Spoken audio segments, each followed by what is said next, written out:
O outro vídeo que eu vou passar tem a ver com a mensagem de domingo passado sobre como a pergunta que às vezes vem, Deus não honra a sua palavra? Deus honra sim. As pessoas me perguntam às vezes, por que você não faz um rock aqui na igreja para chamar o povo? Não faz umas coisas diferentes para chamar o povo?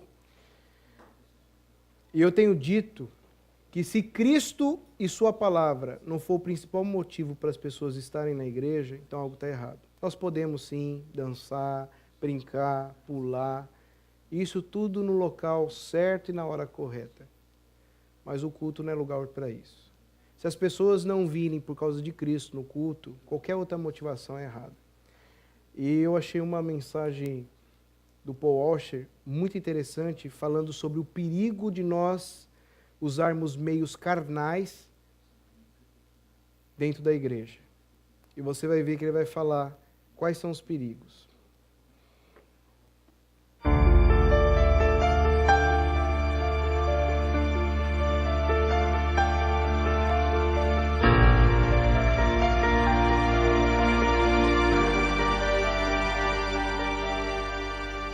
Let me share with you something that I see in the youth group, but I also see in the church at large, individual congregations.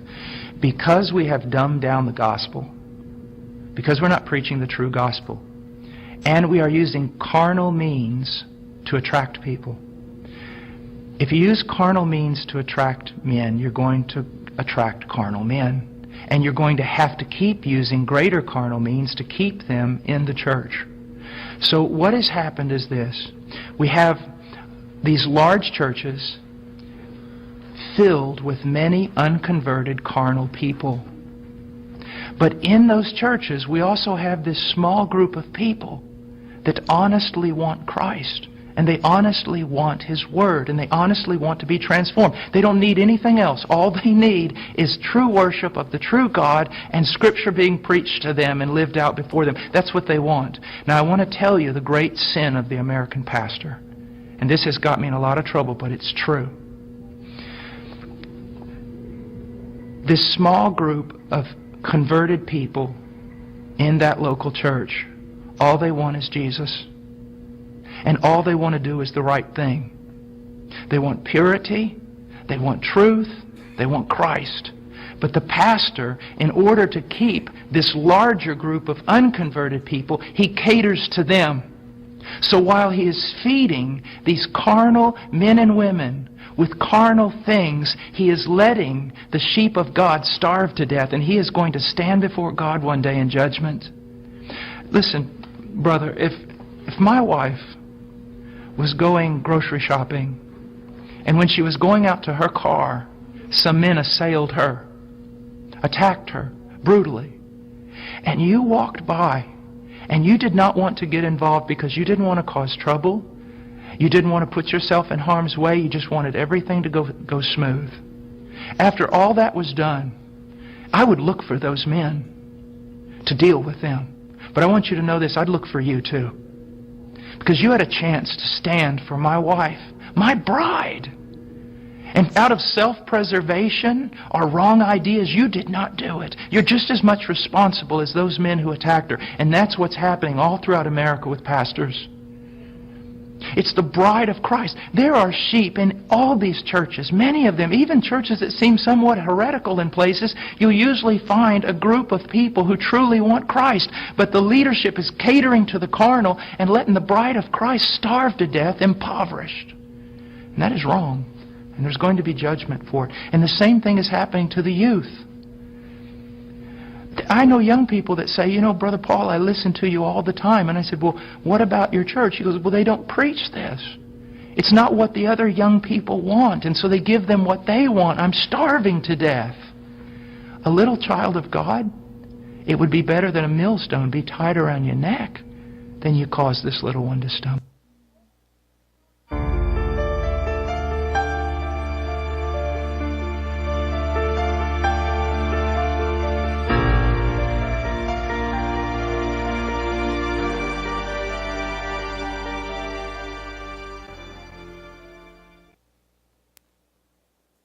Esse texto mexeu bastante comigo essa semana, quando eu vi esse vídeo. Mexeu bastante comigo. Primeiro, me deu uma tristeza muito grande. Porque eu fiquei imaginando que há muitas igrejas que têm crentes de verdade, fervorosos, que estão morrendo de fome, que estão, como ele disse, está dentro da sua própria igreja, mas está morrendo de fome. Está morrendo de fome. E sabe, irmãos, isso deveria mexer com o nosso coração. E fazer com que nós paremos, muitas vezes, para refletir e de julgar. Aquela igreja, ela não presta mesmo, toda ela. Quem é você para saber isso? Talvez a igreja em si, a sua declaração de fé não preste, mas que tenha pessoas do Senhor Jesus, é bem possível. Pessoas que querem ouvir a palavra, pessoas que querem buscar a Cristo, não por aquilo que Cristo dá, mas por aquilo que Cristo é, Senhor e Salvador. Então, primeiro eu fiquei triste de ver que o problema de você usar meios carnais para trazer pessoas para a igreja é que você vai acabar sufocando a noiva legítima de Cristo. Porque o que ele falou faz todo sentido. Se a pessoa não vem por causa da palavra de Cristo, se a pessoa não vem por causa de Cristo, você tem que usar um meio mundano que alegra ela para vir aqui. Isso não vai parar por aí. Porque essas pessoas vão sempre querer algo mais, sempre querer inovar, porque é o que o mundo faz. Então não tem limite. E isso é tão sério e tão verdadeiro que eu quero que você aponte uma igreja que ela começou a usar meios assim, mundanos para trazer pessoas para a igreja e que ela ficou só naquilo. Me apresenta uma. Porque o que nós vemos, ela começa, vamos fazer um show aqui na hora do culto. Hoje já está fazendo coisas terríveis, até mesmo luta de MMA para atrair as pessoas na hora do culto. É verdade isso. Saiu até em reportagem no Brasil. O problema de você usar meios carnais é que a igreja vai vir mesmo, vai encher de pessoas. Só que essas pessoas são carnais, elas não nasceram de novo em Cristo Jesus. Então, elas não se alimentam de Jesus. Então, todo o alimento que ela vai querer sempre é carnal. E aí, para o pastor manter esse grupo que chegou, não, aí a igreja está crescendo, ele vai ser obrigado a cada vez mais dedicar o tempo dele em bolar um meio carnal para essas pessoas agora ficarem na igreja e chamarem mais pessoas carnais e aquelas ovelhas verdadeiras de Cristo, aquelas pessoas verdadeiras de Cristo que querem tão somente Cristo e a palavra de Cristo, vão morrendo e minguando dentro da sua igreja. E o que ele falou ali, eu tenho já 8 anos de Japão, pelo menos, isso é uma grande verdade. Eu não sei mais, eu não consigo mais lembrar quantas pessoas que me procuraram, dizendo, olha, eu gosto da minha igreja, já estou te avisando, eu não vou sair de lá, o pessoal é legal, mas, pastor, você tem algum estudo para me passar? Porque eu fiquei sabendo desse estudo que você está dando, tudo, e eu queria aprender mais de Cristo. Triste, né? Muito triste. Pessoas verdadeiras, cristãos verdadeiros, estão morrendo de fome dentro de igrejas onde a sua liderança estão preocupada com os carnais. E não tem nada a ver de missional, tá? Uma coisa é você ser missional, contextualizar, isso a gente tem que mesmo fazer. Mas uma vez que a gente contextualiza de maneira mundana, aí a gente já não está contextualizando, a gente está banalizando. E aí a gente vai cair nesse erro. Por outro lado, eu fiquei feliz. Porque às vezes eu me cobro bastante e começo a analisar o que está faltando aqui, né? Mas está sendo pregada a palavra. Está sendo pregada a palavra. E eu creio, no tempo de Deus, na hora certa, essa palavra está sendo pregada com dedicação, com fidelidade, Deus sabe.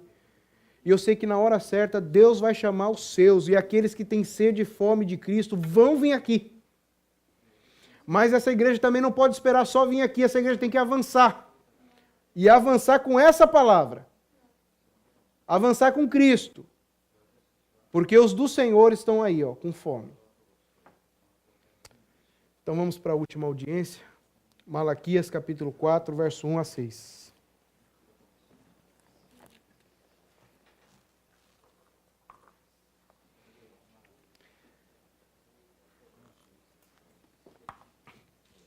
Livro do profeta Malaquias, o último livro do Antigo Testamento. Eu não sei se as Bíblias novas não tem, mas a Bíblia antiga tinha uma folha em branco, né? Depois, no final de Malaquias, 4 folhas brancas, simbolizando cada uma 100 anos. Né? Essas novas não tem. Que emocionante, né? Última palavra aqui para esse povo. O que Deus tem para falar, né? O que ele vai falar para esse povo? Malaquias capítulo 4, verso 1 a 6.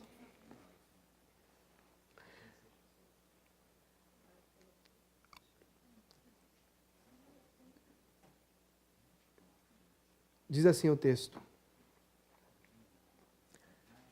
Malaquias capítulo 4, do 1 ao 6. Pois eis que vem o dia e arde como fornalha. Todos os soberbos e todos que cometem perversidades serão como restolho.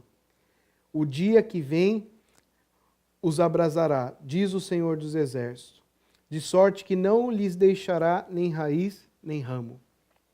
Mas para vós outros que temeis o meu nome, nascerá o sol da justiça, trazendo salvação nas suas asas. Saireis e saltareis como bezerros soltos da estribaria. Pisarei os perversos, porque se farão cinzas debaixo das plantas de vossos pés. Naquele dia que prepararei, diz o Senhor dos Exércitos. Lembrai-vos da lei de Moisés, meu servo, a qual lhe prescrevi em Horebe, para todo Israel, a saber estatutos e juízos. Eis que eu vos enviarei o profeta Elias, antes que venha o grande e terrível dia do Senhor. Ele converterá o coração dos pais aos filhos e o coração dos filhos a seus pais, para que eu não venha e fira a terra com maldição. Vamos orar. Pai querido, nesse instante nós, os teus servos, rogamos a Ti, Pai, que o Teu Santo Espírito aplique, Pai, a Tua palavra, a mensagem que o Senhor preparou para esta comunidade, de maneira, Pai, que possamos sair daqui com os nossos corações leves, confortados, restaurados, consolados e dispostos, Pai, cada vez mais a nos rendermos a Cristo e adorarmos o Senhor. Nós sabemos, Pai, que nesse momento onde a Tua palavra vai ser exposta, é um momento também de batalha, onde o inimigo constantemente tentará arrebatá-la, Pai, dos corações que aqui estão e daqueles que estão ouvindo. Mas nós rogamos, Pai, que o Senhor repreenda qualquer ação do maligno e que Teu Santo Espírito, Pai, cele essa palavra da verdade nos corações, nas nossas mentes, de tal forma, Pai, que isso venha transformar a nossa vida para a honra e glória do Senhor. Nos abençoe, Santo Deus, somos gratos por até aqui o Senhor ter nos sustentado, somos gratos por o Senhor revelar essas verdades santas e benditas até aqui, e rogamos que o Senhor continue isso através, Pai, das nossas vidas. Em nome de Jesus é que oramos. Amém. A última audiência. A última audiência. Chegou a hora. Deus vai dar o veredito final. É a hora que o juiz, o Supremo Juiz, vai bater o martelo. Só para nós lembrarmos, para aqueles que não acompanharam toda a série, poderem se contextualizar, Deus já tinha feito várias audiências com o seu povo e ouvido as suas desculpas. Vamos só recapitular. Deus faz audiência, o povo está acusando a Deus, e Deus fala assim, e o povo diz assim, em que nos tem amado, capítulo 1, verso 2. Deus fala que está amando e o povo fala assim, não está amando nada. Em que nos tem amado? Depois, Capítulo 1, verso 6, Deus está falando que eles estão desprezando. Eles falam, em que desprezamos o teu nome? Terceira, Deus está falando, ó, vocês estão profanando o meu culto. E o povo responde, em que te havemos profanado? Capítulo 1, verso 7. Depois, capítulo 2, verso 13 a 14. Por que não olhas nem aceitas com prazer nossas ofertas? 5. Deus está falando, olha, vocês estão enfadados de mim. Que coisa, né? A Bíblia fala que na presença de Deus deve haver a plenitude de alegria. E o povo está cansado. Ele está na presença de Deus, ele está enfadado. E ele responde, ele retruca boca dura contra Deus. Ele fala, em que te enfadamos? Em quem o enfadamos? Capítulo 3, verso 7. Deus olha para aquele povo e fala assim, volta para mim. Apesar de tudo o que vocês estão fazendo, eu estou disposto a perdoar. Volta para mim. Tornai-vos para mim. E eu me tornarei para vós outros. Mas o povo, duro de coração, ainda fala, em que havermos de tornar? 7, capítulo 3, verso 8. Deus fala, vocês estão me roubando. E vocês estão me roubando já em muitas coisas. No trato com os irmãos, em relação ao culto, mas vocês estão me roubando em algo que está aprisionando a vida de vocês, que é o Deus de vocês. E o povo fala, em que te roubamos? 8. O povo, Deus está falando, vocês estão falando palavras duras contra mim. Capítulo 3, verso 13. E o povo responde mais uma vez, retrucando a Deus, em que temos falado contra ti? Todas essas audiências nos revelaram, assim como nós pudemos ver durante essa série, que esse povo estava com acusações pesadíssimas em relação a Deus. E é importante nós lembrarmos que esse povo, quando ele se fala de acusação a Deus, você pode pensar assim, ainda bem que eu nunca abri minha boca para acusar a Deus. Mas se você acompanhou essa série, você percebeu que esse povo muitas vezes ele não abriu a boca para acusar a Deus. Vocês lembram lá o texto? Nisto que pensais, a mesa do Senhor é desprezível. Nisto que pensais, o povo às vezes não tinha coragem de fazer essa acusação assim de boca, mas estava no coração e estava na mente, e Deus sabe. E essas acusações foram essas. Olha que acusações pesadíssimas. Primeira, Deus não é amor. Segundo, Deus é ingrato. Estão oferecendo aqui o culto, ele está reclamando, oferecendo um culto, né? Animal podre, deslacerado, o resto para Deus de qualquer jeito, mas Deus é ingrato. Terceiro, Deus é insensível. Está vendo aqui, olha, estou tendo dificuldade com a minha esposa, essas dificuldades, eu estou separando dela para casar com uma outra ainda que serve deuses estranhos para cometer idolatria, mas Deus é insensível. Deus não está nem aí com a minha vida, inclusive com a minha vida familiar. Essa foi a acusação. 4. Deus não é ético. Deus premia o bem, Deus premia o mal. É desses que ele se agrada. O povo acusa Deus de Deus ser mal. Acusações pesadíssimas. Se você fizer umas acusações dessas para uma pessoa, ou ela te mata, ou ela te bate, ou ela coloca um processo na sua vida. Deus é interesseiro. Malaquias capítulo 3, 6 e 12. Por quê? Deus fala, ó, vocês têm me roubado. O povo, o que termos roubado? Deus fala, nos dízimos e nas ofertas. E nós vimos de maneira muito transparente que a questão ali não era dinheiro. É quebra da aliança. Tem pessoas que depois que ouviram já eu explicando sobre isso, não da nossa comunidade, mas que gostaram assim de falar, eu não gosto dessa ideia de dízimo porque limita. Às vezes a pessoa quer ofertar mais, mas como está lá dízimo, então eu sou contra o dízimo por causa disso. Primeiro, geralmente quem fala isso é avarento. Porque quem é generoso nunca tem problema com isso.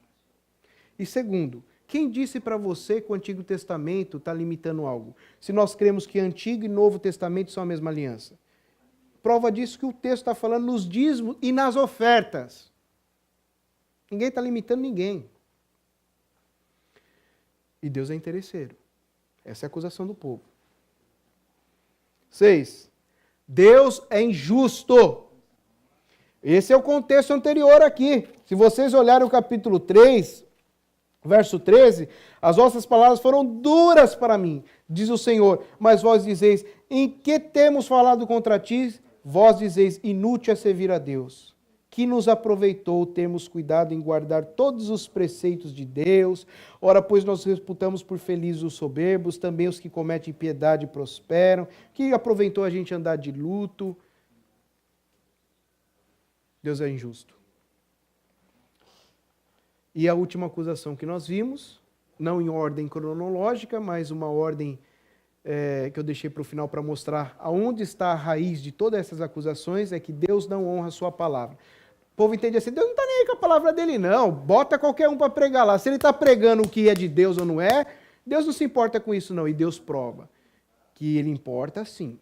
E que inclusive ele promete para os sacerdotes que eram responsáveis para ensinar a Bíblia não como querem, e não aquilo que acham, mas aquilo que tem que ser pregado, aquilo que é a verdadeira interpretação da palavra, promete que esses que não estão fazendo isso vão ser punidos. Deus honra a sua palavra sim. Deus honra sim. Deus leva a sério a sua palavra. E é por isso que quando nós vamos expor a palavra de Deus, nós temos que levar a sério, porque Deus leva. Então, tudo isso, irmãos, porque a palavra de Deus, como eu disse, não estava sendo ensinada com fidelidade, né? Então, olha que interessante. Desde o primeiro versículo, Deus fala, ó, sentença pronunciada pelo Senhor contra Israel por intermédio de Malaquias. O povo chamou Deus para um tribunal. O povo fez acusações contra Deus, tanto na mente quanto no coração. Estavam falando que Deus é injusto, que Deus é ingrato, que Deus não é amor, e Deus chegou e falou assim, vamos fazer o seguinte, vamos resolver essa questão. Vocês estão me colocando no banco dos réus, então vamos resolver essa questão, está estabelecido o tribunal. Só que tem um detalhe, eu sou réu, né? A acusação que vocês estão fazendo está fazendo eu ficar réu, tá bom, mas só que nesse tribunal eu sou réu, eu vou ser o advogado, que eu vou mostrar as provas, e eu vou ser o juiz. E hoje chegou o dia da sentença final. Hoje é o dia que o juiz vai bater o martelo. Não tem nenhum problema você levantar acusações contra Deus. Pode levantar. Só saiba de uma coisa. Ele vai sair do banco dos réus, ele vai ser o advogado, ele vai provar para você que você está enganado e ele vai aplicar a justiça. E como eu disse na reunião de oração, tá? Não há problemas, irmãos, de fazermos questionamentos diante de Deus. Por exemplo, nós estamos falando na reunião de oração sobre Jó. E Jó questionou a Deus. Salmo 13, você vê o Salmo 13 lá, o homem está bravo lá, apontando o dedo para Deus. Como o Senhor permite? Não há problema de nós levantarmos nossos questionamentos diante de Deus. Aliás, quem daqui nunca questionou a Deus? De uma luta, de uma provação, de uma situação na sua vida. O problema e pecado não é o questionar, o colocar diante de Deus, por que, Senhor, o Senhor está permitindo isso na minha vida? O problema não é esse. O problema é, uma vez que Deus respondeu, você continuar persistindo. É uma vez que Deus revelou, você continuar com o coração duro. Não teve problema e nem foi pecado Asaf falar assim, ó, foi inútil servir a Deus, ó, os ricos que prosperam. Mas quando Deus se revela para ele lá no Salmo 73, verso 17, e ele viu que Deus é justo sim, porque nós não podemos limitar as bênçãos de Deus a esta vida e a questões materiais, mas olhar com uma amplitude da vida eterna e tudo mais, ele fala, não, bom mesmo é estar com o Senhor. Se ele tivesse continuado persistindo, o coração dele é inútil, aí sim seria pecado. Mas o caso aqui não é esse, o povo, ele questiona a Deus, Deus responde, e o povo continua retrucando com outra, e continua retrucando com outra. Isso daqui já é um sinal de uma comunidade, de uma igreja que já está com o coração petrificado. Tá certo? Então Deus se revela, e como que Deus vai se revelar? Através da sua palavra. Ele vai enviar a sua boca, porque profeta significa isso, boca, naf é boca em hebraico, e é profeta de Yahvé, boca do Senhor, a boca dele. Através da sua palavra ele vai revelar o seu juízo. Mas olha que interessante, ao mesmo tempo que esse livro é um tribunal onde Deus está sendo acusado e ele vai provar que a acusação é falsa e vai dar sua sentença, esse tribunal aqui não é para destruição, esse tribunal ele vem como propósito de Deus para reconciliação. Veja o amor de Deus, para e pensa. Imagina se uma pessoa fizesse todas aquelas acusações contra você se você queria olhar para a cara dela. Às vezes uma daquela lá já seria o bastante para eu não querer mais olhar para a pessoa, não é verdade? Se alguém chegar para você e falar assim, você é interesseiro, ou você é interesseira. O povo faz todas aquelas acusações pesadíssimas contra Deus e Deus ainda fala assim, ó. Mas se vocês quiserem voltar, tem graça para vocês. O que é graça? Tem favor que vocês não merecem, mas que vocês precisam. Tem graça.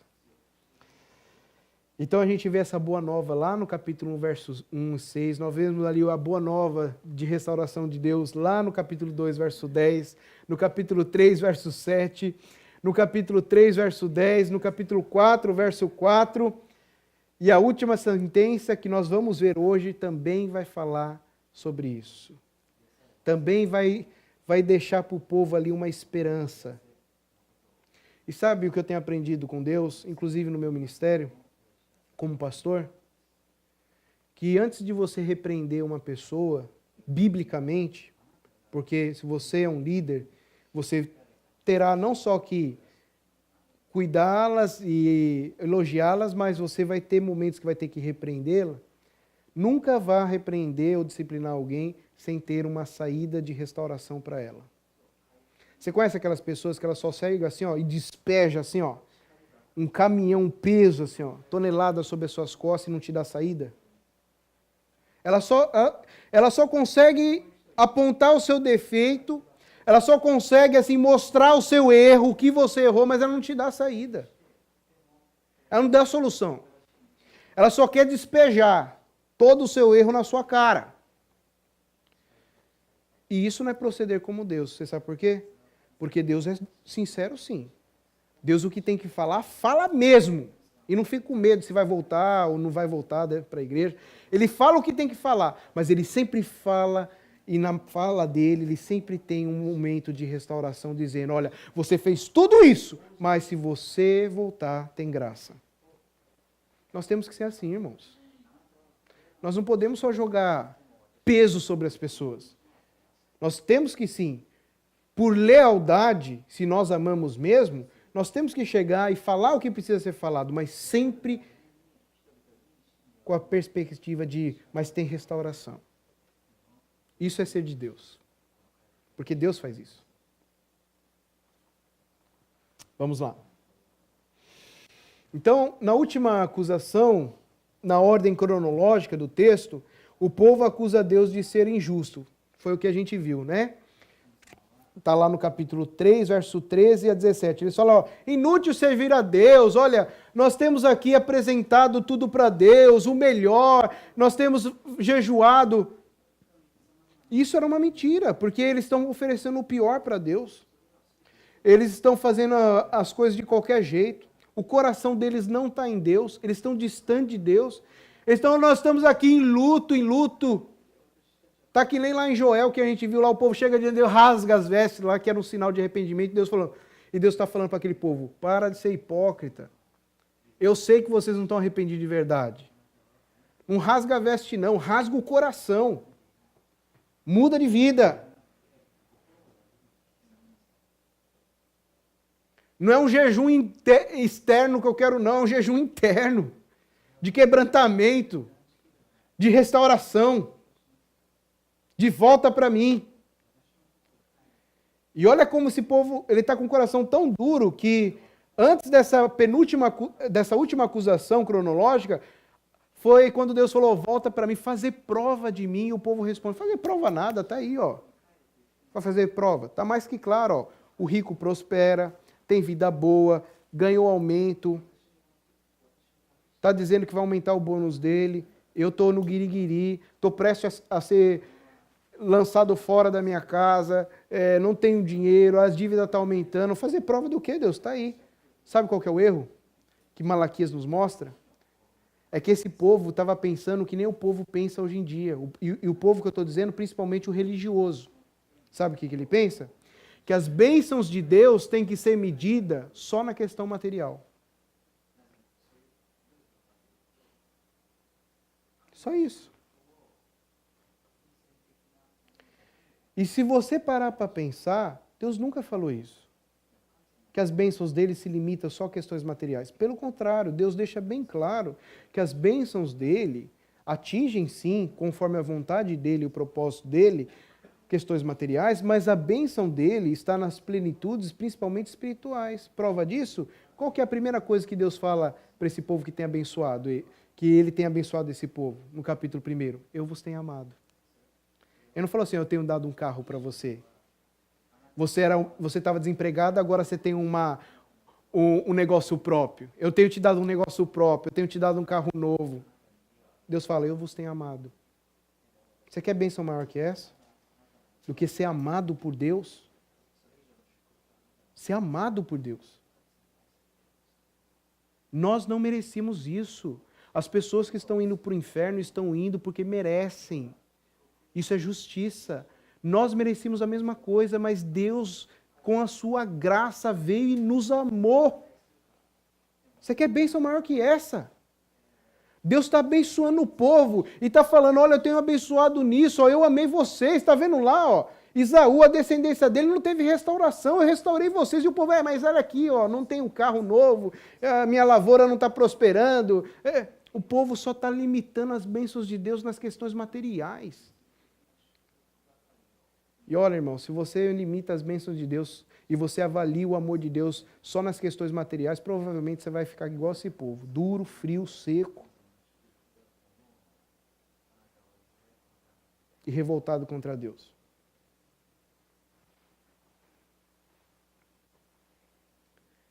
O que Deus nos revela nesse texto? Então nós vamos ver 3 coisas aqui. O dia da retribuição do ímpio. E isso é importante, eu coloquei retribuição para você não achar que Deus é mau, tá? Nossa, coitadinho dos ímpios. Deus não está fazendo nada mais do que retribuir o que o ímpio merece. O ímpio mesmo buscou isso, tá? Ele mesmo procurou isso. Segundo, o dia da recompensa do justo. E isso é graça, porque nós não merecíamos. E terceiro, a última chance. A última chance. Então vamos lá. A retribuição do ímpio. Primeiro ponto. Como será o fim do ímpio? Você já parou para pensar nisso? Deus prometeu que ele vai fazer separação entre o justo e o ímpio, de quem serve a Deus e quem não serve. Mas ele não prometeu que vai ser nessa vida aqui, tá? Não é a hora que você quer ou a hora que você pensa. Ele prometeu. E a gente vai ver isso de modo bem claro no fechamento de todas as coisas. Mas como será o fim do ímpio? Porque vai ter um fim, não vai? Eu fico assim, deslumbrado de ver pessoas assim, que elas não têm perspectiva nenhuma de Deus em sua vida e de Jesus Cristo, e que se você conversar com ela 10 minutos, você parece assim que ela está assim, tão entretida na vida aqui, que ela acha que ela vai ser eterna. Você já conversou com pessoa assim? Tem pessoas que estão assim, cega. Esse mundo cegou de tal forma essa pessoa, falando que o paraíso é aqui, que ela não consegue até mesmo pensar que um dia ela vai morrer. E se tem algo certo, se tem alguma coisa certa na sua vida, é que um dia você vai morrer. Eu não sei se eu ainda vou ter uma casa própria, eu não sei ainda se eu vou ter um carro melhor. O meu tá bem batido lá, vocês viram, né? Não sei, mas uma coisa eu sei, que eu vou morrer. E eu vou ter que enfrentar um juízo. Os salvos não para condenação, mas para acertar as contas com Deus, do que a gente fizemos com a graça que Ele nos deu, e aqueles que morreram sem Cristo para condenação eterna. E as pessoas vivem assim, achando que vai ser Highlander. E só se cortar a cabeça que ela vai morrer. Né? O Highlander era assim. Só se cortasse a cabeça, senão ele é imortal. Então ela faz assim, não, que eu vou ser assim, que eu vou fazer aquilo. Gente, pega o jornal. Uma vez eu peguei, quando eu acabei de sair do seminário, eu ia pregar uma mensagem sobre pensar não só na vida aqui, eu peguei o prontuário assim, ó, que todo jornal tem lá das mortes, né, que teve. Tem gente lá de 70 anos, de 80, mas tem de 50, tem de 30, tem de 20, tem recém-nascido. Todo dia sai. E as pessoas vivem como se não tivesse um fim, mas vai ter sim. Vai ter sim. Tá? Vai ter. E a pergunta é, qual que vai ser o fim do ímpio? Primeiro, será terrível e destruidor. Por quê? Porque o fogo de Deus vai consumi-los eternamente. Diz assim, pois eis que vem o dia e arde como fornalha. Todos os soberbos e todos os que cometem perversidades serão como um restolho. O dia que vem os abrasará, diz o Senhor dos Exércitos, de sorte que não lhes deixará nem raiz e nem ramo. Esse dia vai ser terrível, vai ser um dia de destruição total. E quando eu falo de destruição total, é importante eu deixar algo bem claro, que nós não cremos no aniquilismo. Vocês sabem o que é isso, né? Então deixa eu explicar. Nós não cremos naquela ideia que aqueles que morreram em Jesus vão estar na glória com Cristo e aqueles que morreram sem Cristo vão passar por um período lá de castigo e depois a alma vai ser aniquilada, vai sumir. Não, nós não cremos isso. A Bíblia não ensina isso. A Bíblia deixa claro penas eternas. Eu sei que hoje, politicamente correto, você pregar sobre isso é um escândalo. Mas a pessoa, eles pensam assim, ela praticou só 60 anos da vida dela, pecado, e vai o resto da vida. Onde está a justiça de Deus? Onde que... E as pessoas vêm com esses questionamentos. E sabe o que eu percebo? Que esses questionamentos, muitas vezes, não é porque elas querem entender, não. É porque elas querem se rebelar mesmo contra Deus. Elas não estão preocupadas com o Evangelho. Elas estão querendo acusar Deus como esse povo. A questão não é essa. Por exemplo, você chega lá, a pessoa fala para mim, não, porque como entender justiça assim? Tá bom. Você vai lá, a vida inteira você não praticou nada que te levasse assim, tão sério, te levasse à cadeia ou uma punição maior. Só que num belo dia você acordou nervoso e estressado e você pegou e matou uma pessoa. O que vai acontecer? No mínimo pena eterna. Se não for pena de morte. E ninguém acha estranho isso. Pelo contrário. A sociedade bate palma, é isso mesmo. Não, mas peraí, o cara foi 5 minutos só da vida dele, por que ele vai ter que passar o resto da vida na cadeia? 5 minutos. Ele deu um nervoso nele lá, ele pegou a arma e atirou, ele só cometeu um pecado de 5 minutos. Por que ele vai ter que ficar o resto da vida na cadeia? Ninguém fala isso, né? A gente entende. Porque não importa se foi 5 minutos, não importa se foi 10 minutos, não importa se foi em 1 hora. Ele cometeu aquilo e vai pagar. Não é assim? É claro isso. Isso é justiça. Então nós não cremos em que a alma vai ser aniquilada, não. Por isso que o assunto é sério. Por isso que nós temos mesmo que pregar o Evangelho e avançar, porque o fim será destruidor e terrível. E olha que interessante, o fogo de Deus consumirá o ímpio eternamente. E aí, quando a gente fala sobre o fogo de Deus, é necessário a gente falar sobre isso. Ó. O fogo de Deus contra o ímpio. Eu vos batizo com água para arrependimento, mas aquele que vem depois de mim é mais poderoso do que eu, cujas sandálias não sou digno de levar. Ele vos batizará com o Espírito Santo e com fogo. A sua pá ele a tem na mão e limpará completamente a sua ira. Recolherá o seu trigo no celeiro, mas queimará a palha em fogo inextinguível. Tem gente que fala assim, olha, essa igreja aqui para melhorar precisa de um batismo com fogo. E eu quero dizer para você, não, faça isso não. Se você está orando para isso, ore por você, peça por você, por mim não, tá? Porque esse negócio de batismo com fogo está bem claro aqui no próprio texto, que esse batismo com fogo não tem nada a ver com avivamento espiritual. Eu sei que o fogo de Deus, ele purifica, o fogo de Deus, ele aquece, o fogo de Deus, ele incendeia os corações, mas isso é para o povo de Deus. Para os ímpios, o fogo de Deus é castigo. E o texto aqui, do batismo com fogo, aqui não tem nada a ver com avivamento. O texto está deixando claro aqui que vai ter um momento, todos vão ser batizados, aqueles por Espírito, e serão salvos por Deus, e aqueles com fogo. Porque quando você olha para o texto está deixando bem claro assim, ó. Ele vos batizará com o Espírito Santo e com fogo. Mas olha o resto. E aí, o resto do versículo, ele está explicando. Recolherá seu trigo no celeiro, aqueles que foram batizados com o Espírito Santo, e queimará a palha em fogo inextinguível. Não é o que o texto de Malaquias está falando?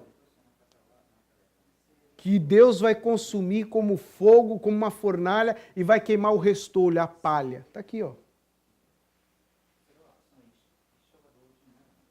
O fogo de Deus purifica, mas o fogo de Deus para o ímpio vai ser castigo.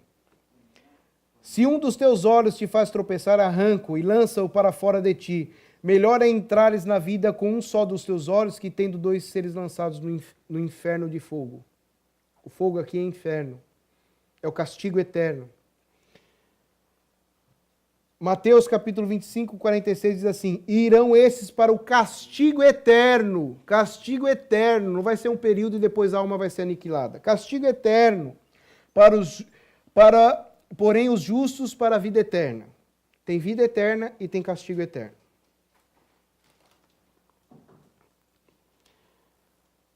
Segundo lugar, ainda sobre como será o fim terrível e destruidor, o próprio Deus vai ser o fogo consumidor.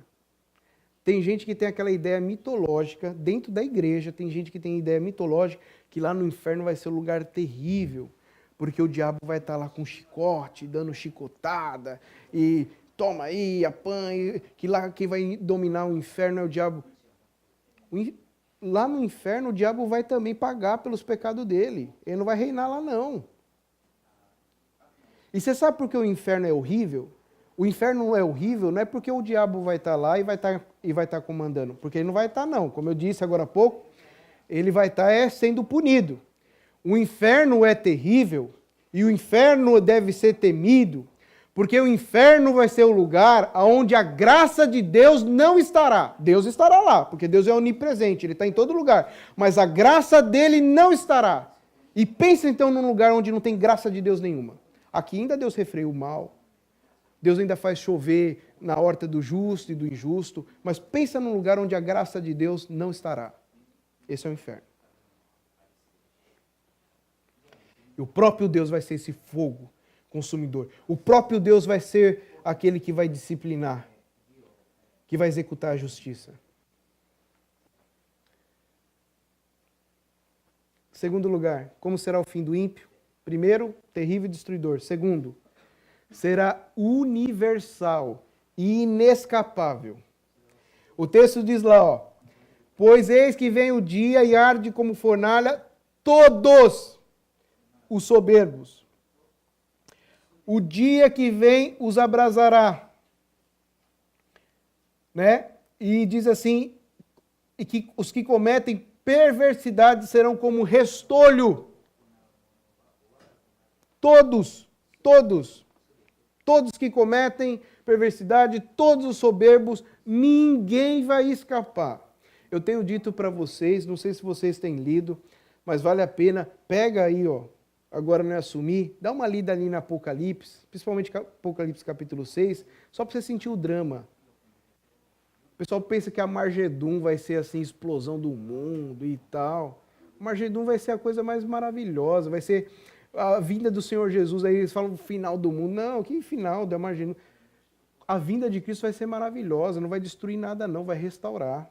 Está falando que vai vir para restaurar. O problema é que quem é ímpio, quem desprezou a Cristo, quem não se rendeu a Cristo, para ele vai ser algo terrível mesmo. Porque Apocalipse 6 vai dizer que, primeiro de tudo, eles vão tentar se esconder.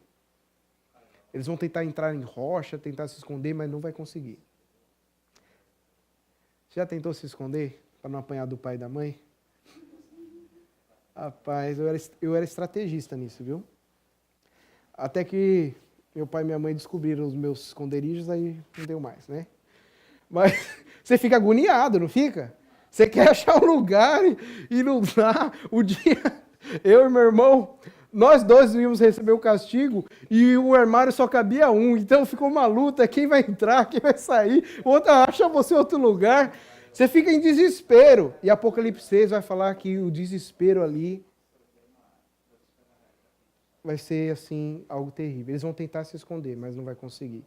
Aí, quando eles chegarem à conclusão, não dá para se esconder, eles vão pedir para si a morte. Então, eu quero morrer. Porque eles não vão conseguir encarar Jesus. Mas não vão poder. Vão ter que passar pelo juízo. Vão ter que pagar pelos seus pecados. Todos. Ninguém vai escapar. Ninguém. Você pode achar, mas eu sou tão bom, sabe? Eu mereço até um prêmio Nobel, que eu fiz isso, tudo. Se você não está sob os méritos de Cristo, todos, o juízo é para todos. Só Jesus salva. Terceiro, será justo e inquestionável. Você sabe por quê? Porque agora, ainda você olha às vezes para a pessoa e fala assim, mas ele não é tão pecador, mas é uma pessoa boa. Eu mesmo, não sou tão pecador assim. Eu sou uma pessoa boa, sou um pastor, ajudo as pessoas. Eu acho que eu mereço sim, eu sou uma pessoa boa. No dia do juízo final, você vai ver o quão pecador e maligno você é. Você não tem nem ideia de quanto que você é. Mas isso vai ficar claro. Deus não vai punir ninguém achando que estava inocente. Lá em Judas, vai deixar, no livro, na carta de Judas, vai deixar claro que Deus vai deixar todos convictos dos seus pecados. Ninguém vai sofrer punição achando que era inocente. Ninguém não. A pessoa vai passar sabendo que merece. Porque ele está falando que no dia que ele vier, todos os soberbos, a palavra soberbo aqui é a palavra usada para orgulho. E é algo assim que mexe, quando Deus fala assim, todos os soberbos, ele está dizendo assim, olha, talvez você seja aquela pessoa que não pratica nenhuma transgressão assim, bate, mata, faz algo com alguém. Mas eu sou o juiz que não analiso só essas coisas, eu sou o juiz que analisa o coração.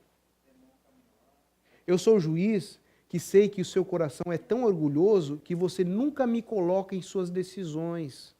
Eu sou o juiz que eu sei que o seu coração nunca me leva em consideração em cada ação e decisão que você vai tomar.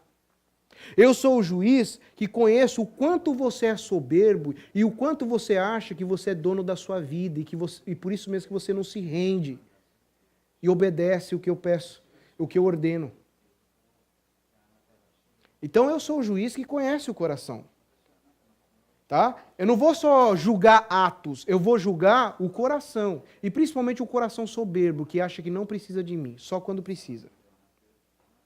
Isso é soberba. O pecado fez isso. Aliás, o grito de independência lá em Gênesis 3 foi esse: não preciso mais de Deus. E aí veio a queda. E não é verdade que muitas vezes nós agimos assim, mesmo falando que somos crentes? Que confiamos em Jesus? Mas nesse dia isso vai ficar claro. Deus vai deixar bem claro o quão foi soberbo o coração do ímpio. E mais, os que cometem perversidade, ou seja, aqueles que não só maquinaram ou ficaram com a soberba ali interna, mas que extravasaram ela. Então o fim do ímpio vai ser esse. Vai ser terrível e destruidor, será universal e inescapável e será justo e inquestionável. Ninguém vai questionar. Ninguém vai estar no inferno achando que é inocente. Pode ter certeza disso. É legal que John Charles Riley, um dos puritanos, um homem de Deus. E quando a gente fala puritano, a gente tem que explicar. Porque é verdade que no final o movimento puritano ficou extremista, ficou radical, ficou legalista. Tá? E aqueles que muitas vezes só estudam pela internet, quando fala puritano já pensa a pior coisa possível. Mas eu quero te lembrar que puritano era o nome dado dos reformados, dos crentes piedosos na Inglaterra.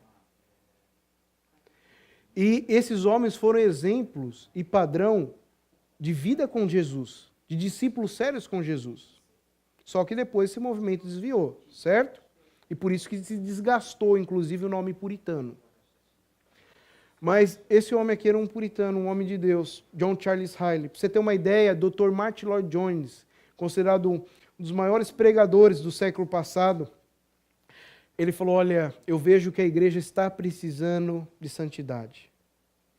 É a coisa que a igreja mais precisa. Eu vou escrever um livro sobre santificação.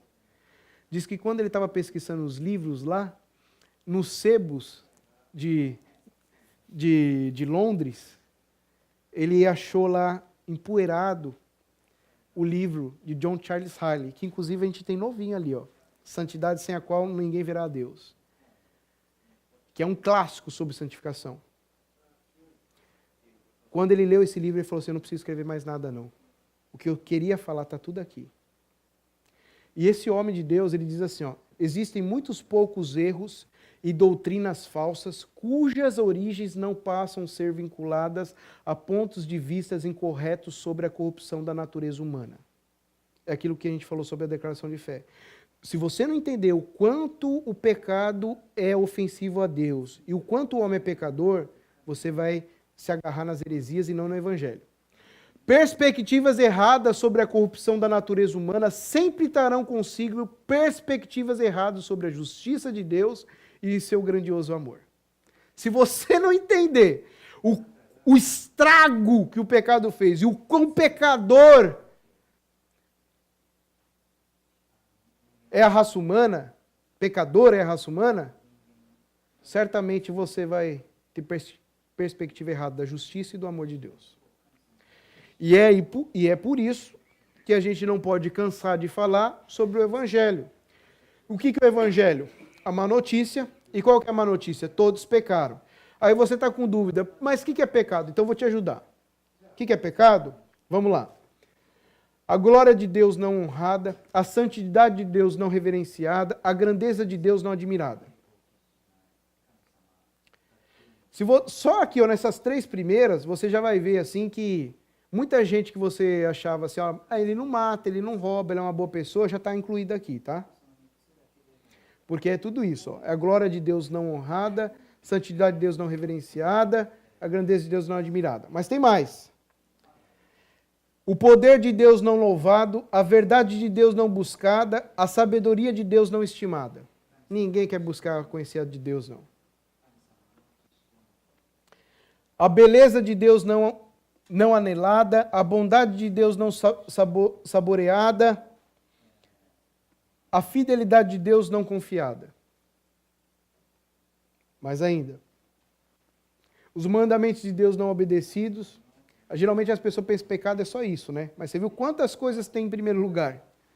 A justiça de Deus não respeitada, a ira de Deus não temida. O povo não está nem aí, está ouvindo o juiz e, eu vou escapar no final.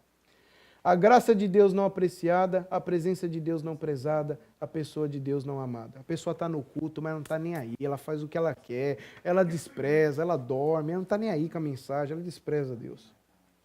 Isso é pecado. Mas nós temos a boa notícia. Você fala, porque se você só olhar para aquela lista ali, você fala, eu estou nela. Já de cara eu estou nela. E aí, não tem solução? Tem. Tem um Salvador. Jesus. E o nome dele será Jesus, porque ele salvará o povo de Deus dos seus pecados. Mas como que ele vai fazer isso? Ele vai apagar? Vai dar um delete lá? Não. Ele é a justiça de Deus. Porque Deus é justo. Deus é amor, mas ele é justo. Ele tem que punir o pecado, o nosso pecado. E ele pune. Lá na cruz em Cristo Jesus. Se você crê nisso, e se você se rende a essa cruz, e você entende o significado dela, você não precisa temer aquele final do ímpio. Agora, se você ainda não se rende a Jesus, de verdade, Por mais que você seja religioso, é melhor você prestar atenção como vai ser o final do ímpio. Segundo, a recompensa do justo. Primeiro a gente viu a retribuição do ímpio, agora a recompensa do justo. Qual será a recompensa do justo? E nessa daqui as pessoas fazem muita perspectiva. Uma vez numa igreja eu fiz uma pergunta na escola dominical, qual será a nossa recompensa lá no céu? E o pessoal, o galardão. O que é o galardão? Aí uns falaram lá, não tem mais aquelas pessoas chatas que tormentam a gente. Eu falei, irmão, você é um deles também, mas só que lá você não vai ser chato, porque lá não vai ter pecado, tá? E o outro, e você? Não, vai ser uma vida boa aí e tal, e o que é galardão? Tal. Eu falei para ele, ó, primeiro, eu entendo que galardão vai ser serviço, porque o serviço ficou enfadonho depois da queda. Então, eu acho que quanto mais galardão, mais serviço nós vamos ter na presença de Deus, e isso vai ser coisa boa. Mas não é o galardão que vai ser a primeira recompensa do justo. Você sabe qual que vai ser a primeira recompensa do justo? Gente, o próprio Deus. Quando você fala do céu, a pessoa fica imaginando lá rua de ouro, parece mais um pensamento de rapper, né? Medalha, corrente, dente de ouro, rua de ouro. A maior alegria nossa lá no céu e a maior recompensa que nós podemos receber é o próprio Deus. Não é aquilo que Deus vai oferecer, mas o que de estar na presença de Deus eternamente. Deus é a maior recompensa nossa. Jesus é a maior recompensa da nossa vida. Jesus Cristo é o sol da justiça. Ele fala assim o texto, ó, nascerá o sol da justiça trazendo salvação nas suas asas. Que maravilha. Ele está falando assim, ó, hoje, talvez a sua vida esteja em trevas. Talvez você olhe mesmo e não consiga diferenciar a vida do justo e a vida do perverso. Parece que agora está meio nebuloso e você não consegue entender os meus planos, os meus propósitos, minha justiça. Mas vai ter um momento em que vai sair o sol da justiça.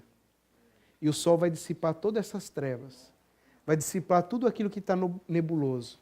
E você vai ver o quanto vale servir o Senhor. Como valeu a pena servir a Jesus. Porque esse sol da justiça vai chegar. E ele já chegou. Mas em toda a sua plenitude nós esperamos na segunda vinda. Jesus Cristo é a nossa maior recompensa. Se você está esperando uma recompensa maior do que Cristo, provavelmente você ainda não se rendeu ao Evangelho. E você não entendeu o Evangelho. Cristo é o maior tesouro nosso.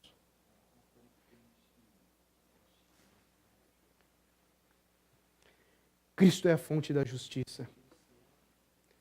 Agora vocês estão achando que está tudo escuro, as trevas é que ganha, o sol vai chegar, e onde o sol chega, as trevas dissipam. Não é verdade? Pode estar um blackout, se você acender uma luzinha, as trevas se dissipam. As trevas não resistem à luz. E Ele é a luz do mundo. Ele é o sol da justiça.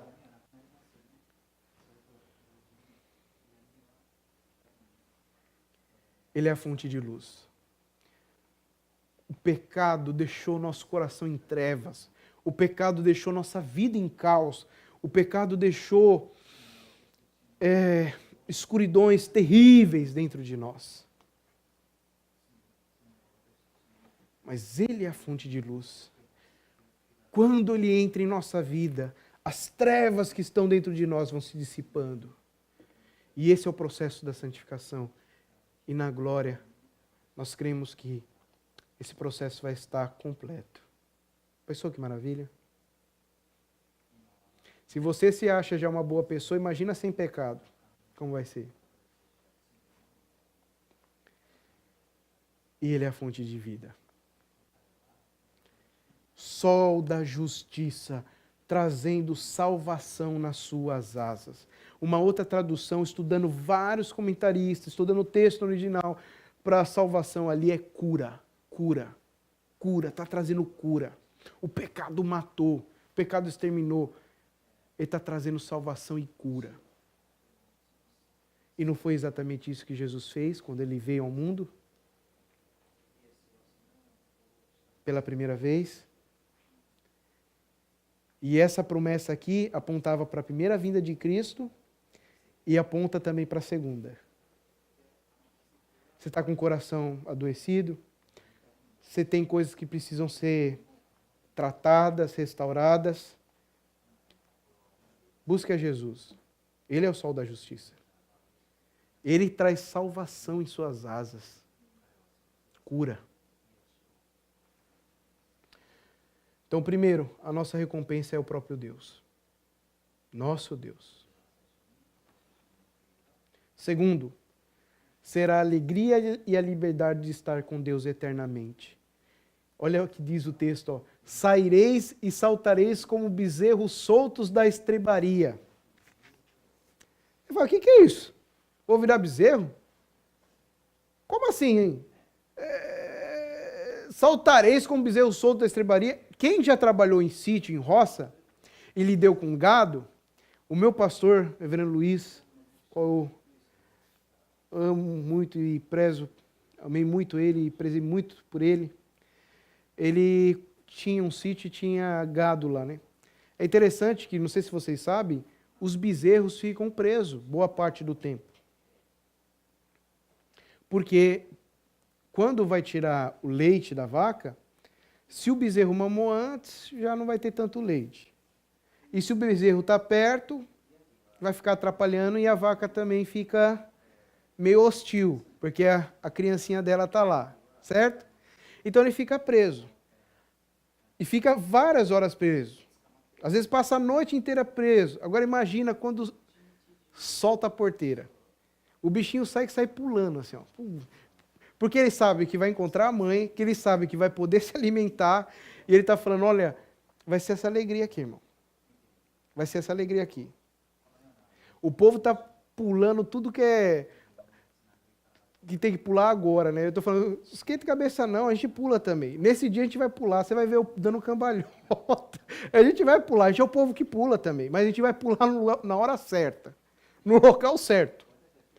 Porque o texto está dizendo que como bezerro saltareis, soltos, nós vamos estar felizes, alegre. É o filho que volta para o pai, eu vou ter ali presença, eu vou estar sendo alimentado próximo dele.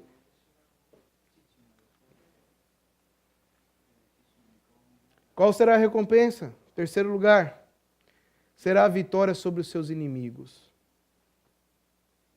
Esse não é o grande questionamento que Asaf fez, que alguns aqui em Malaquias, se você ver, estava generalizado, mas Deus sempre guarda um remanescente fiel. Vocês lembram da mensagem, quando nós falamos lá que, do capítulo 3, no verso 16, que fala, então os que temiam ao Senhor, olha lá, capítulo 3, verso 16, então os que temiam ao Senhor falavam uns aos outros, o Senhor atentava e ouvia um memorial, e havia um memorial escrito diante dele, para os que temem ao Senhor e para os que se lembram do seu nome.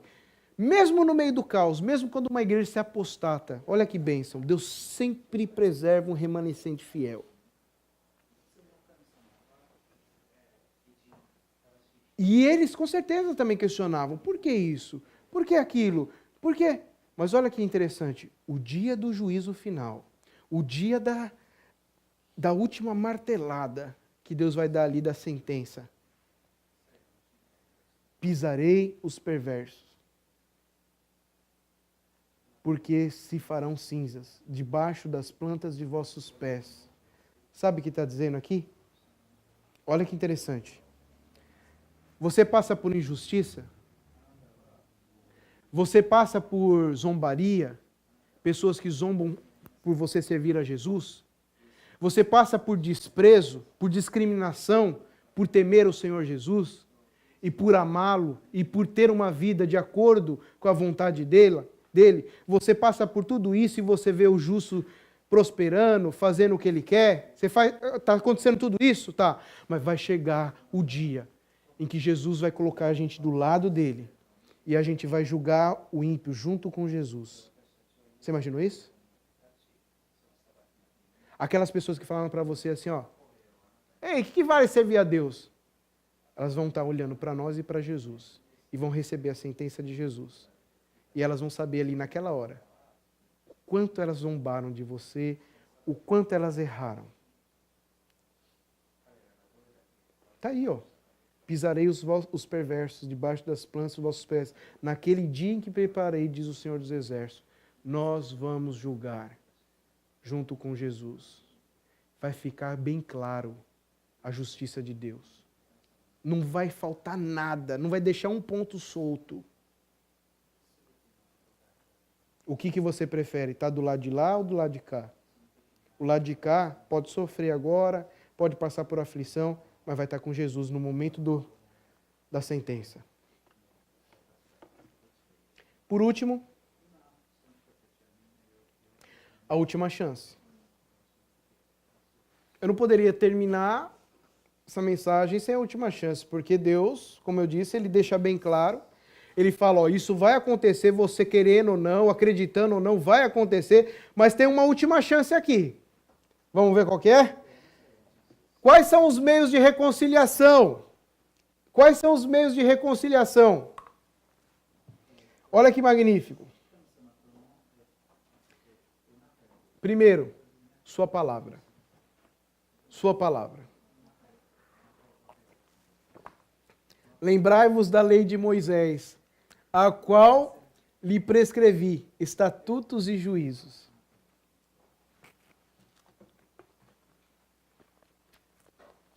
Você quer desprezar isso aqui? Você quer desprezar a Bíblia? Você não tem disposição, você cansa mesmo, não está nem aí, não é prioridade, você quer desprezar? Pode fazer isso. Isso é uma escolha sua. Só que saiba de uma coisa, a restauração, a reconciliação começa com a palavra. Lembrai-vos da lei de Moisés, a qual prescrevi. Primeiro, o propósito da lei, nos conduzir a Cristo. Hoje eu não tenho que ler a Bíblia, porque a Bíblia tem muita lei. Meu amigo, se você quer se aproximar de Cristo, você tem que ler a Bíblia desesperadamente, porque quanto mais você lê a Bíblia, mais você vai ver que você precisa de Cristo. Então o propósito da palavra de Deus é nos conduzir a Cristo. Porque só quando você reconhece o quão pecador que você é, que você vai buscar a cura. Segundo, a autoridade da lei, ela procede de Deus. Lhe prescrevi. É minha palavra, não é a palavra do pastor, não é muito bonita a sua preleção, viu? Não é a palavra lá do cidadão, é minha palavra, que lhe prescrevi. Terceiro, e recompensa da lei, é a fonte da justiça. Estatutos e juízos, os termos da aliança. Primeiro meio de reconciliação. Ainda é tempo. Ouça a palavra de Deus e se renda a ela. E se renda a ela.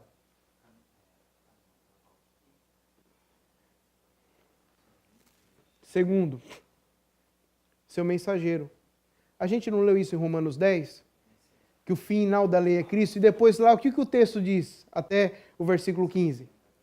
Todos que invocar o nome do Senhor serão salvos. Mas como vai invocar? Se não ouviram? Se não conhecem? Como que vão conhecer se não ouviram? Como vão ouvir se não prega? Como se vai pregar se não forem enviados? Aí é a hora que Deus olha para nós e fala assim, igreja, acorda. A vida não é só você, não, é sua família. Nós temos que olhar aí para fora e ser uma igreja missional e pregar esse evangelho de Cristo para valer. Porque Deus usa a sua palavra e Deus usa o mensageiro. Está lá, ó. Eis que vos enviarei o profeta Elias. E a pergunta é, por que Elias? Simples. Elias é o símbolo da purificação do culto. Vocês lembram lá? Elias é o profeta mais poderoso do Antigo Testamento. Estou falando isso na maior certeza. Vocês falam, mas e Moisés? Não, Moisés foi grandioso, mas Elias é o símbolo dos profetas. É o representante dos profetas. Prova disso que Elias é o símbolo da purificação do culto. Baal está sendo levantado, o povo está ali adorando Baal. Ele é levantado por Deus e ele prega a palavra de Deus ali e purifica o culto. Deus purifica através da vida dele. Mas Elias é o símbolo do zelo pela verdadeira fé. Os profetas de Baal estão mentindo, estão pregando o que eles querem, e Elias está ali, fiel à palavra de Deus e à fé fiel. Terceiro, Elias subiu ao céu, milagrosamente, e não provou nem a morte, subiu no redemoinho. Elias é o representante dos profetas. Então, quando ele está falando assim, ó, eis que enviarei Elias, porque Elias já tinha morrido, certo? Morrido não, tinha sido trasladado. Que Elias vai voltar de novo. Ele está falando que ele vai enviar o profeta, o mensageiro dele. A pergunta é, o que você faz quando um mensageiro de Deus se apresenta e traz a mensagem para você? Você leva a sério? Você presta atenção? Você considera algo importantíssimo que está sendo dito? Porque ele está falando, ó, eu vou dar chance sim. Eu estou fazendo isso através da minha palavra e do mensageiro. Ah, mas se a pessoa desprezar, é problema dela, né? E aí, a pessoa pode cair naquela questão do espiritismo, né? Só para a gente, já falamos sobre isso da outra vez, mas como estamos expondo o texto aqui, mais uma vez não está falando que Elias vai se reencarnar não, tá? Porque deixa bem claro que Elias não morreu. Primeiro de tudo, ele não vai poder se encarnar porque ele não morreu, ele foi trasladado. Segundo o livro dos Reis diz isso. Terceiro, a Bíblia explica que João veio no espírito e no poder de Elias, não como reencarnação, mas como ministério profético. Tá? A identificação não é corpórea, mas de ministério. E Zacarias apontou para João Batista como fosse o mensageiro. E tu, menino, serás chamado profeta do Altíssimo, que irás ante a face do Senhor a preparar os seus caminhos. Tá certo? Então, não tem nada de espiritismo aqui, porque o homem está para morrer uma vez só e depois o juízo. E aí entra a questão do evangelho, que nós já falamos. Deus vai usar o mensageiro, sua palavra, e ele vai pregar o evangelho. E o que você tem que fazer? Se render a esse evangelho. Qual é o resultado do evangelho? Quais são os resultados? Pais convertidos aos filhos, olha lá o texto. E filhos convertidos ao pai. O que significa isso? Os remidos do Senhor vivendo em família. Mas só para explorar um negocinho mais aqui, porque a gente pensa que é só igreja, né? É que eu entendo o seguinte, que uma vez que o evangelho está sendo pregado por mensageiros fiéis a Deus, eu creio que esse evangelho tem que transformar. E sabe onde que esse evangelho tem que transformar, em primeiro lugar? Na sua casa. Porque se esse evangelho, que você diz que está com ele, não tem poder para transformar nem os que estão em sua volta, então como você está pensando em alargar as tendas? Eu sei que a salvação é individual, eu sei que tem a questão do coração da pessoa, mas você está, de fato, fazendo aquilo que o evangelho faz? Estava conversando essa semana com o meu discipulador e coloquei diante dele algumas situações e pedi para ele uma orientação. Porque não é fácil, né? Pais convertidos aos filhos, filhos convertidos aos pais, família, hoje, é algo que é muito atacado, né? Não precisa ser profeta para dizer isso, né? Eu ouvi numa rádio um irmão falar, que nesse ano de 2014, Deus me revelou que o diabo vai atacar a família. Ele está atrasado, viu? Ele está muito atrasado, porque desde Gênesis 3 lá, a primeira coisa que ele fez é botou o Adão contra a Eva. Então ele está atrasado há séculos nessa informação dele aí. Tá? Porque lá em Gênesis 3 já está bem claro isso. E não é só 2014, desde lá ele só ataca a primeira família. Por quê? Uma vez que você atacou a base, a família é base para a sociedade, a família é base para a igreja, então atacar a família. Isso é estratégica dele desde a queda. Então eu estava pensando, coloquei umas causas diante do meu pastor, do meu discipulador, ele falou assim, olha, 2 coisas que eu quero falar para você. E eu queria que você colocasse em prática, prestasse bem atenção. Primeiro, você não pode ser menos do que o Evangelho. Como assim? O que o Evangelho faz? O Evangelho apresenta o pecado. Má notícia. Errou mesmo. Nós não vamos fingir que nada aconteceu. Foi pecado, aconteceu. Mas o Evangelho é só isso? O Evangelho é a boa notícia e tem alguém pagando o preço aí, que é Jesus.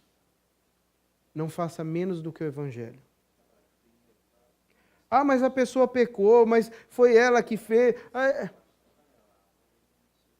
Não faça menos que o Evangelho.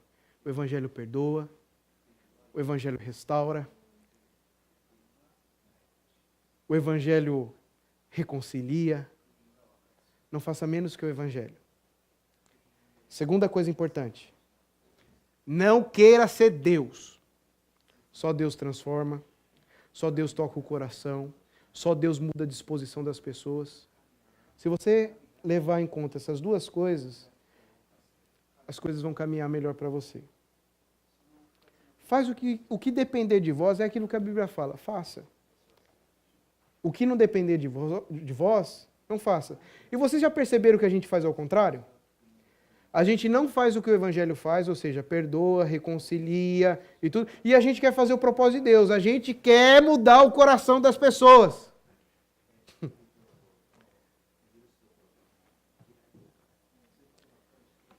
Para refletir e para pensar e para praticar,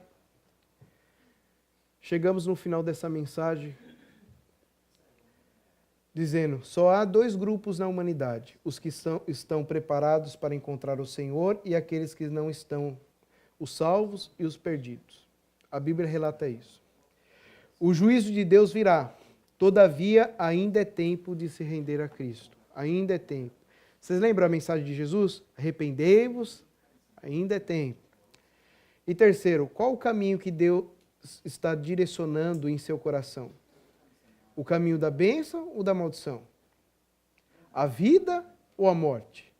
A bem-aventurança eterna ou o juízo eterno? Como que está seu coração? Qual que é a disposição que está? Lembre, Deus levantou um mensageiro, Malaquias, meu mensageiro, para trazer essa mensagem. E essa é a última chance para você hoje. Essa mesma mensagem que foi a última chance para aquele povo está sendo pregada hoje para você como última chance. Você tem que ouvir. Você tem que ter uma reação diante disso. Nós não podemos ficar apáticos diante disso. Ah, pastor, isso daí não é arminianista, está pegando? Não, não é não. Porque eu tenho certeza que Deus é que direciona os corações. Mas o próprio Deus nos chama a arrependimento. E é o que Ele está fazendo hoje. Você está vivendo mesmo um cristianismo autêntico? Ou você está vivendo um religiosismo vazio, igual daquela época? Que Deus os abençoe. Amém.